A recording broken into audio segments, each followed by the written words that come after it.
Olá pessoal, tudo bem com vocês? Estamos aqui na 21ª edição do Encontro Nacional de Agentes do Setor Elétrico, realizado aqui no Rio de Janeiro.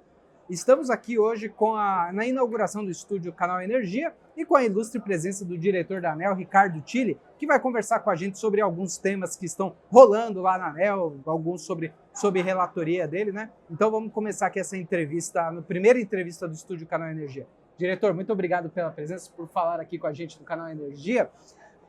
Eu queria começar esse nosso bate-papo perguntando sobre o armazenamento de energia, que foi um dos temas ali que dominaram a plenária de abertura dessa edição do Enase, né?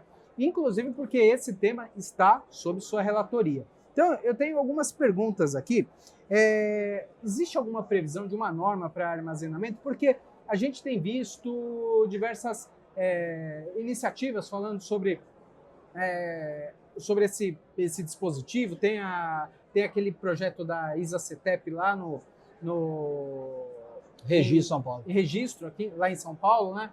Mas não há uma regulação sobre o tema, né? Então eu queria começar te perguntando como é que está esse processo, quando a gente vai ter uma norma e se de repente, já para o leilão de capacidade, que a gente não sabe se pode ficar para setembro ou outubro, se poderia ser viável.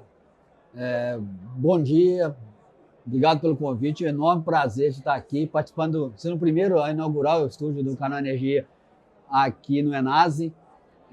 Poder falar para o Canal Energia é muito bom, é muito importante. O evento, parabéns para o Canal Energia pelo evento espetacular. Tá sob a minha relatoria o processo que vai regulamentar o armazenamento como um todo, e aí ele trata basicamente de baterias e usinas reversíveis, são aquelas usinas que bombeiam água novamente para poder gerar energia novamente com aquela água, diferença de preço da sobreoferta de energia. E a gente tem sim prazo para poder aprovar a norma de regulamentação do armazenamento de energia no Brasil. Qual que é o nosso cronograma? Nós fizemos uma tomada de subsídio, que se encerrou em março, salvo engano, e a gente está analisando, e agora, no meado de agosto, a gente quer abrir a consulta pública já com a minuta da norma para a regulamentação dessa norma, e pretendemos fechar essa consulta pública até dezembro. Tá? Então, a gente vai regulamentar o tema armazenamento de energia, parte mais genérica dele, não específica, até o final do ano, no final desse ano, a gente tem a parte disso regulamentado.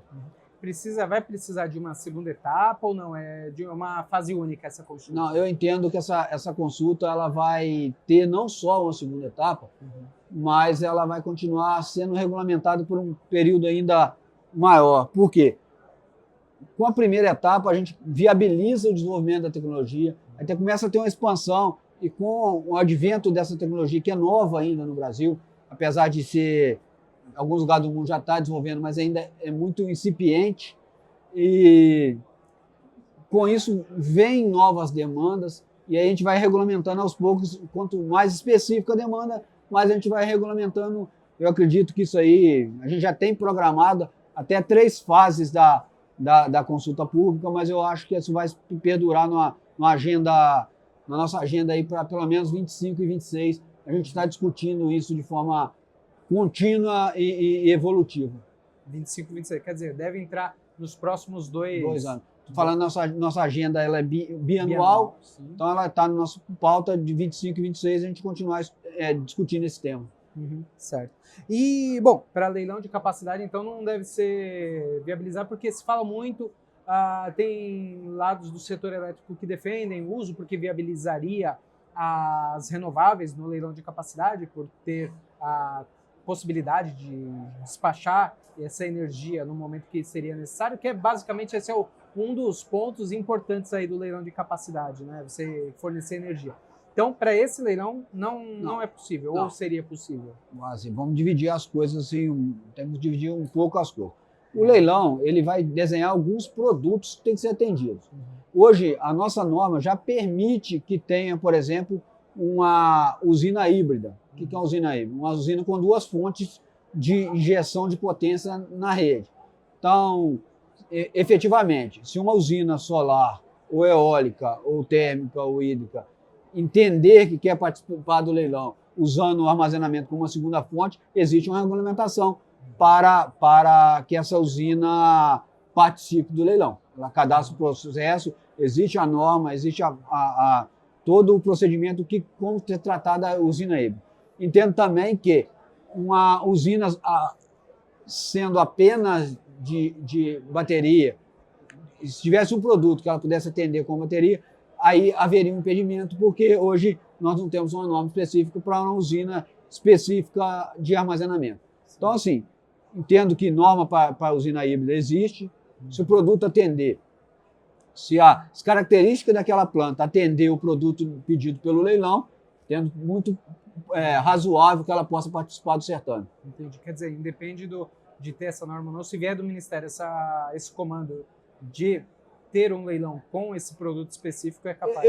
Eu vejo até que o Ministério, eu não sei como vem, sim, se ele vai desenhar o produto, eu acho que ele vai desenhar, o produto ele vai desenhar, se ele vai desenhar que tipo de usina, eu acho que ele vai desenhar o que ele quer. Uhum. E aí o empreendedor, cabe ao empreendedor desenhar se ele vai atender isso com uma térmica a gás de ciclo fechado, uma térmica de ciclo aberto, características que atendam aquele produto desenhado pelo Ministério. Uhum. Entendi. Passar para outro assunto agora, que é também sobre sua relatoria, mas já está na segunda fase, que é a consulta pública da modernização do comercializador varejista, né? A gente conversou ano passado e ainda estava em abertura da primeira fase ainda, né? Aí veio, terminou e agora está na segunda fase. Já encerraram as contribuições. Sexta-feira passada. Sexta-feira passada, né? O que já dá para falar sobre essa segunda fase dessa figura, diretor? Eu queria, antes de falar da segunda fase, falar dos efeitos da primeira fase. Eu vi com muita satisfação, eu tive um reporte da área técnica da agência essa semana, o número de migração que foram feitas, o número de reclamação que tinham em relação ao distribuidor diminuiu consideravelmente nos pontos que nós abordamos. Então, o que eu posso te dizer com bastante orgulho e felicidade, que a primeira fase, da maneira que nós fizemos, já surtiu efeito. Então, assim, já surtiu efeito, os consumidores estão migrando, os consumidores estão tendo mais facilidade de migrar, estão tendo mais simplificação. Acho que o objetivo foi alcançado daquela primeira fase. Agora, na segunda fase, a gente precisa desenhar os procedimentos de mais específico. Foi feita a abertura, foram feitas as contribuições, eu ainda não tive acesso ainda às contribuições, estão sendo analisadas pela área técnica, e assim que a área técnica terminar essas análises, vou me reunir com eles para a gente entender o que vem, o que dá para evoluir. Eu acredito que tem algumas coisas sim, que já está na minha... Eu tenho me reunido com os agentes, tem algumas coisas que a gente dá para evoluir, e é sempre visando o quê? Um mercado livre mais simples, mais moderno, mais rápido, que torne o consumidor protagonista, que ele tenha toda a liberdade de trazer a competitividade, ter o ganho da competitividade. Eu acho que o futuro do nosso caminho, não vejo que seja agora ainda, porque ainda temos uma dificuldade sistêmica, nós estamos desenvolvendo isso junto com a CCE, que é o Open Energy. Precisamos ter o Open Energy, precisamos abrir esse mercado, ter transparência para o consumidor, escolher para onde ele quer, que produto ele quer, qual produto atende ele com as suas características, melhor atende ao consumidor. O Open Energy deve ser o principal ponto dessa segunda fase, ou tem mais alguns ali? A gente não vai chegar nesse ponto ainda, porque a gente ainda não tem mesmo uma maturidade regulatória para chegar no ponto de Open Energy, mas caminhamos para abrir. Tá? Caminhamos para um sistema separado do consumidor varejista do atacadista.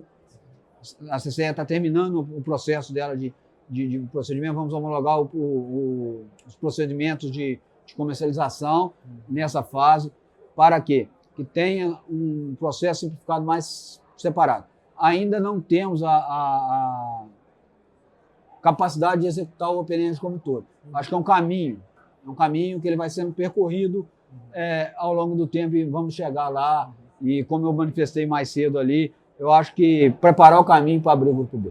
O Grupo B também, né? Precisamos... Essa é que era a pergunta. Com todas essas aberturas, todas essas modernizações e simplificações do processo, é o caminho que vai ser trilhado para chegar ao Grupo B também, né? É o nosso vestibular. Nós estamos passando do universo de 15 mil consumidores livres no Brasil para 150 mil consumidores no Grupo A. Potencialmente livre, podemos ligar. Nós estamos esperando que chegue a 40 mil no final do ano, a melhor expectativa. Mas para um universo de 100 milhões. Então nós precisamos fazer o dever de casa, estudar, aprender com o processo, para quando tiver a oportunidade de abrir o Grupo B, esse processo está maduro, está sedimentado, está seguro. Eu acho que essa é a ideia da ANEEL com esse processo junto com a CCE. Não, legal. Bom, outro assunto agora mudando um pouquinho, um dado que foi divulgado até ontem, né, pela própria ANEEL, a Agência Nacional recebeu aí um cadastro de quase 85 gigas de usinas aí no âmbito da MP 1212, né? O que isso traz ali para a ANEEL nesse momento? Vocês acham que é viável esse volume todo ser viável? Qual o caminho ali para esses 85 gigas para o setor elétrico, aproveitando-se dessa MP que estendeu o prazo, que era da 14120, né? Para aproveitar A 14120, quando ela foi promulgada a lei, ela disse que as usinas, os empreendimentos tinham até 1 ano para fazer o pedido de outorga e eles teriam 48 meses para entrar em operação comercial a partir da emissão da outorga no seu produto. Então, e com isso foi denominado no mercado de corrida do ouro. Houve um volume muito grande de pedidos de outorga para o setor elétrico. Algo como 200 gigas, né? Alguma coisa assim. A outorga de 100 bem perto disso. De gigas, um volume muito grande. Muito desses produtos, desses empreendimentos não se viabilizaram. A ANEEL até fez um movimento chamado, também apelidado Dia do Perdão. Aqueles que não se viabilizaram nem tecnicamente, nem financeiramente, não paravam de pé, tiveram a oportunidade de desistir dos seus projetos, saírem do projeto. E, posteriormente, isso também por essa sobreoferta de demanda, o mercado crescendo menos do que esperado, o Congresso Nacional, o governo federal, através de uma medida provisória, entendeu que estender esses 48 meses para mais 36 meses para o prazo de entrada em operação comercial. Para isso, tinha um procedimento que era os agentes que tinham sua outorga no prazo de 48 meses assinassem um termo de prorrogação desse prazo. Então, essas usinas que você mencionou aqui são as usinas que aderiram ao prazo de mais 36 meses a partir do final dos 48 meses dado pela 14120. Então, basicamente é isso. Essas usinas já existiam, essas usinas tinham outorga, essas usinas estão no portfólio da ANEEL. O que a medida provisória trouxe foi a extensão do prazo para que se viabilize efetivamente uma carga, que foi discutido também muito no painel hoje, como manter o setor elétrico brasileiro, a expansão do setor elétrico brasileiro. Falamos de neoindustrialização, de hidrogênio, de algumas coisas. Então, para essas usinas manterem essa outorga, estendeu-se os prazos de mais 36 meses, são 84 gigas de extensão de prazo. O Brasil vai precisar de demanda para atender, para suprir todas essas usinas, que elas sejam viabilizadas. Isso. O Brasil vive um momento muito bom do ponto de vista energético. Nós temos uma sobreoferta de energia elétrica, sobreoferta de energia elétrica limpa, renovável, não poluente. Então, isso é um desejo de vários países ter uma sobreoferta dessa. Mas, energia, a gente precisa ter um mercado consumidor que evolua para fazer frente a essa sobreoferta. Exatamente essa sobreoferta de energia. E aqui eu não estou nem entrando na discussão do outro potencial de energia que o Brasil tem, que é as usinas offshore, que ainda alguns números imensos aí, Acho que é uma reserva que o Brasil vai ter para o futuro, imensa, um patrimônio que o Brasil tem, essa reserva de energia offshore. Mas aí o Brasil tem, para viabilizar esse projeto, o Brasil tem que desenvolver uma forma de aumentar o seu consumo de energia elétrica. E aí nós passamos pela descarbonização através da eletrificação de indústrias que hoje consomem gás natural ou combustível fóssil para substituindo por energia elétrica. Eletrificação veicular, transporte público, acho que é o caminho. Temos muito a evoluir nesse patamar, já que temos uma oferta de energia elétrica limpa, renovável. Por que não substituir nossa frota de transporte público hoje por elétrica? É um desafio. A gente pode também passar pela neoindustrialização verde, que é desenvolvimento da indústria nacional verde, exportando os produtos com valor agregado verde. Foi levantada a questão do cimento, a questão do ferro. Então, e também um outro elemento intensivo, que é a questão da produção de hidrogênio para a exportação de hidrogênio principalmente para a Europa. Então, assim, precisamos desenvolver o outro lado da balança para que o mercado cresça e absorva essa demanda de 84 gigas já, e também aí futuramente a questão das usinas offshore. Claro. Desses itens todos que estimulariam essa demanda, muitos deles já estão nessa agenda da ANEEL, né? Como que... Assim, e tem outros que vão entrar no futuro, né? A ANEEL está monitorando, a ANEEL tem uma superintendência de transição energética, a ANEEL tem monitorado isso. Agora, tem pautas aí que sobrepõem a questão da ANEEL. O próprio marco legal do hidrogênio hoje está sendo votado no Congresso Nacional, que parte dele vai ser regulamentado pela ANP, porque o hidrogênio trata-se de um gás. Então a ANP vai fazer essa parte do combustível mesmo. A ANEEL, eu acredito que vai fazer a parte do que traz a energia elétrica. A própria parte da eletrificação veicular é uma etapa que vai passar para dentro daquele processo de armazenamento, porque armazenamento veicular também e a gente pode ir longe. Eletrificação residencial, ter com a bateria como para injetar na hora de ponta. Então tem muita coisa acontecendo no setor elétrico que precisa ser desenvolvido, e para poder aumentar para fazer frente a essa sobreoferta de energia que temos, que é um problema bom. Pode chamar de um problema bom ter uma sobreoferta de energia. Ainda mais porque todos esses itens fazem parte também da transição energética, esse processo que a gente vem falando tanto, né? Em tudo quanto é fórum, em tudo quanto é evento, né? Tão importante para o mundo inteiro, né? Exatamente. O Brasil está na vanguarda da transição energética. O Brasil fez a transição elétrica dele nos anos 70. Nós temos uma matriz elétrica, 85% da matriz de energia renovável. Nós temos uma matriz energética em torno de 50%, onde na Europa é 15%. O mundo é mais ou menos nesse nível também. A previsão para 2050 da Europa é chegar em 50%. Nós já estamos ali. Nós já estamos. Não significa que não podemos melhorar. Sim. Eu acredito que podemos melhorar e podemos vender essa aptidão que o Brasil tem de energia renovável, vender isso não só através da tecnologia, mas também através da industrialização, fornecendo produtos verdes para o mundo. Eu acho que essa é a visão. Bom, diretor, vamos encaminhando aqui para o fim, mas eu queria ainda abordar dois assuntos que são mais diretos ali com a ANEEL no dia a dia, né? Primeiro deles, essa questão do movimento da regulação, né?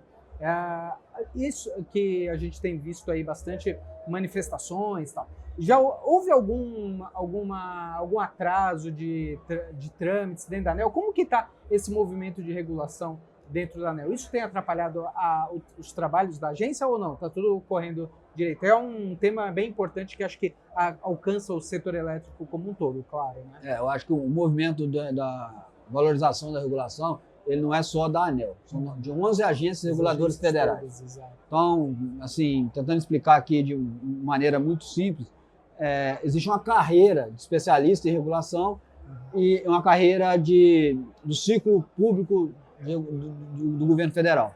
a carreira da regulação está muito defasada em relação à outra carreira, ao ponto de que o teto da carreira do especialista em regulação está abaixo do ponto de entrada do ciclo público.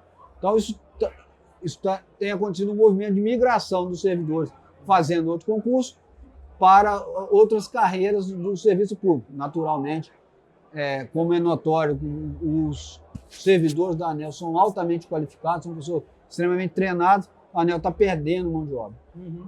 E os servidores fizeram esse movimento, tem o apoio integral da diretoria, a diretoria tem até feito um movimento, eu falo publicamente sobre isso, eu acho importante, porque, agora falando do setor elétrico, sim, o setor elétrico é infraestrutura básica do Brasil, investimento 100%, quase 100% privado. Se você não tiver uma regulação forte, que responda, que atenda ao anseio do investidor, esse investimento não vai ser feito, não vai ter segurança. Então precisamos ter uma valorização da ANEEL, precisamos ter uma valorização das agências reguladoras, precisamos ter uma regulação forte, estável, com pessoas competentes. Então, assim, esse movimento é muito importante. E respondendo a sua pergunta, o movimento dentro da ANEEL, ele ainda não chegou ao ponto nem de manifestar nenhum tipo de atraso. Os servidores estão trabalhando normalmente, têm feito as suas manifestações através do uso de adesivo, através de manifestação pública e tal, mas ainda não fizeram nenhum tipo de operação padrão, como algumas outras agências eu sei que fizeram, e nem movimentação de greve ainda não tem conhecimento sobre isso. Então, o funcionamento da agência está normal, estão entregando tudo como sempre entregou, com todos os procedimentos. Interessante. E para terminar, outro assunto, CCE. A CCE está ali numa alteração do seu modelo de governança, né? Tiveram em maio a aprovação do novo estatuto. Agora, em junho, dia 25 de junho, seria a Assembleia Geral que deliberaria sobre o novo conselho, mas foi adiado, suspenso, na verdade, né? Foi o termo usado ali, para que até que a ANEEL aprovasse o novo regulamento. Como é que está esse processo? Já tem uma previsão de quando a ANEEL avaliará esse novo Estatuto Social da CCE, que é um dos termos que foi dado ali no Decreto 5177 lá de 2004, né, quando foi regulamentada a Câmara? Vamos tentar fazer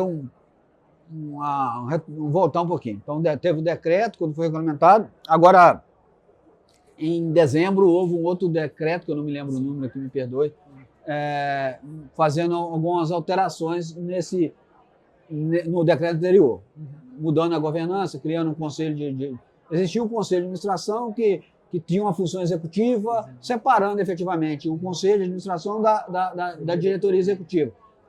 E aí vejo com bons olhos, eu acho que é importante ter esse grau de controle dentro da própria CCE. Posto isso, a ANEEL pegou e, num processo célere, atendendo ao mercado, um pedido do mercado, nós fizemos, por determinação do próprio decreto, tinha um tempo para a gente regulamentar isso, nós fizemos a convenção. A convenção, que é feita pela ANEEL, é uma resolução, dessa convenção cabe uma regulamentação através de estatuto. E esse estatuto tem que ser volta para a ANEEL para homologar.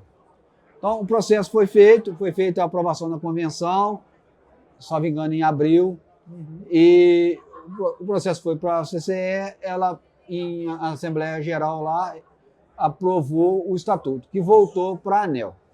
Nesse meio tempo, qual é o procedimento dentro da ANEEL? O processo vai para a SGM, para a análise dos técnicos, os técnicos vão fazer a análise dos estatutos, está de acordo com o que foi previsto na convenção e no decreto, e o que, se tiver tudo de acordo, eles vão soltar uma nota técnica, a nota técnica vai para a diretoria, efetivamente homologa. Se eu efetivamente tiver alguma coisa em desacordo com a convenção ou com o decreto, isso pode ser, isso tem duas alternativas. Ou você extrai do estatuto aquilo que for desacordo, se não tiver possibilidade de extrair, devolve para a CCE que adeque aquilo à convenção do estatuto e ao decreto. E quem pode fazer essa extração? É só a CCE ou a ANEEL pode fazer essa Não, extração? a ANEEL pode fazer a extração, homologar sem isso ou sem aquilo. A ANEEL não pode mudar. Se tiver que fazer alguma alteração, que entender que aquilo está de desacordo com o decreto ou com a convenção, tem que devolver para a CCE fazer a alteração. Se for só suprimir alguma coisa, pode ser feito pela ANEEL. Tá? Suprima aquele artigo porque está em desacordo. Mas isso ainda, em hipótese, porque isso ainda está em análise da área técnica. A área técnica vai submeter isso, uma nota técnica, a mim que sou relator também desse processo. Eu vou fazer um relatório e submeter a diretoria para aprovação. Então, é esse o status hoje está com a SGM analisando o estatuto e para emitir essa nota técnica. Assim que essa nota técnica for emitida, a gente vai submeter isso à apreciação da diretoria, para, se assim entender estiver correto. Existe um prazo para essa análise deles, da SGM, para até chegar em pauta na reunião da diretoria? Não existe prazo para isso.